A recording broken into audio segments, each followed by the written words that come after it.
Hi sweethearts, it's your grandma Margaret here. You know I've shared so many stories about my life, the good, the bad, and the utterly unbelievable. But today I need to tell you something that still gives me chills when I think about it. Something that happened when I was much younger, 29 years old, to be exact, and it involves a secret that almost destroyed the life I had built with the man I loved. I remember that evening like it was yesterday. The sun had set, and our living room was bathed in that soft golden glow from the lamps. My husband, Tom, and I had just finished a quiet dinner at home. Nothing fancy. Just the two of us, laughing, talking, and enjoying the simple comfort of being together. There was a warmth in the room, the kind that made you feel safe and alive all at once. After dinner, we moved to the couch. Tom looked at me with that mischievous smile that I knew meant trouble, the good kind of trouble. He pulled me close, and I felt the familiar thrill of being held by the man I loved. We started talking softly, whispering little secrets and teasing each other about silly things from our day. And then, well, my sweethearts, we started kissing. It wasn't just a quick peck on the lips. No, it was slow, lingering, and full of the passion that comes when two people are completely comfortable with each other. When you've loved someone for years, but they still make your heart race. I felt his hands on my waist, pulling me closer, and I wrapped my arms around his neck, letting myself get lost in the moment. We were making out right there on the couch, hearts racing, the world outside completely disappearing.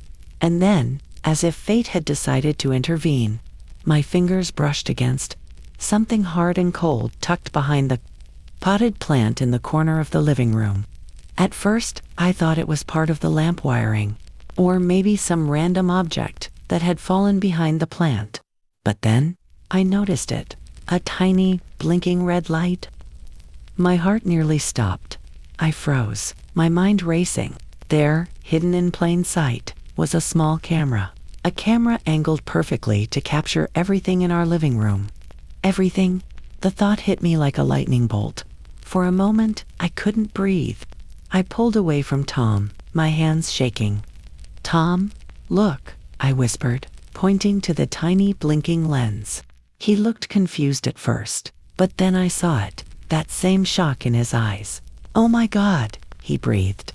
"Is that a camera?" "Yes," I hissed, my voice trembling. "Someone is recording us. Right here. Right now." I could feel my pulse pounding in my ears.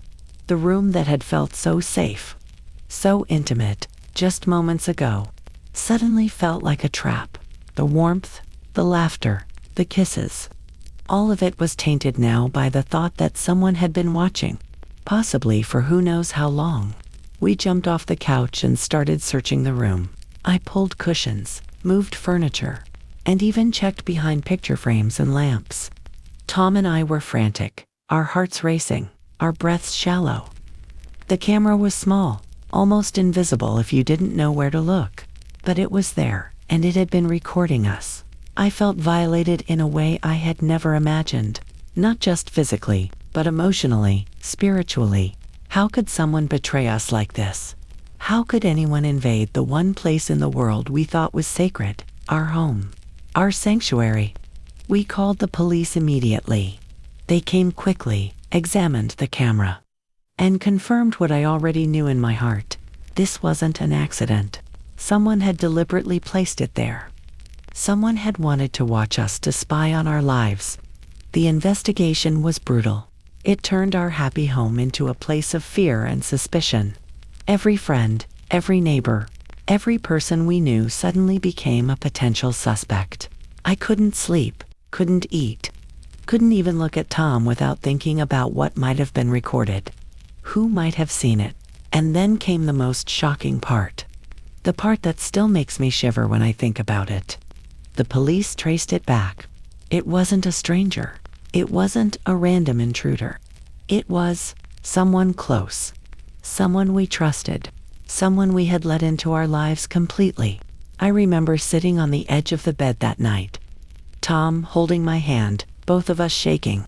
I couldn't stop thinking about the moments we had just shared, the kisses, the laughter, the warmth, and realizing that someone had been watching, recording every intimate second. The betrayal cut deeper than I can describe. I thought about how easily our lives could have been exposed, how someone could have turned our private moments into something public, something humiliating. The feeling of vulnerability was overwhelming. I felt like my heart had been ripped out of my chest and replaced with fear. But here's the thing, my sweethearts. That moment also taught me something. It taught me to trust my instincts, to pay attention to the little things, and to never take my safety or privacy for granted. Tom and I became closer after that, not because the camera didn't scare us, but because we realized how precious our trust and love were. We removed the camera, of course, and beefed up security. But the lesson stayed with me. The lesson that even in the moments of passion, even in the times when you feel completely safe, the world can surprise you in the worst ways. Over the years, I've thought about that night 1,000 times. I think about the fear, the betrayal, but also the love that held us together through it all. I think about how something as small as a camera could almost ruin a life, almost ruin a marriage. But how trust, communication, and love can rebuild what's broken. So, my sweethearts, remember this. Life can be full of surprises. Some beautiful, some terrifying. But you have to stay vigilant, protect your heart, and never let anyone take away your peace of mind. And yes, even in the most intimate moments, sometimes it pays to look around carefully, because you never know who might be watching. Thank you for listening to my story. I know it's shocking, I know it's scary, and I know it's intimate. But it's a story that taught me about the fragility of trust, the importance of vigilance, and the power of love to overcome fear. I'll be back soon with another story, my sweethearts. But until then, hug your loved ones a little tighter tonight. And remember to cherish the moments that are truly yours. If this story touched your heart, please like, share, and subscribe for more inspiring stories. And let me know in the comments where you're listening from.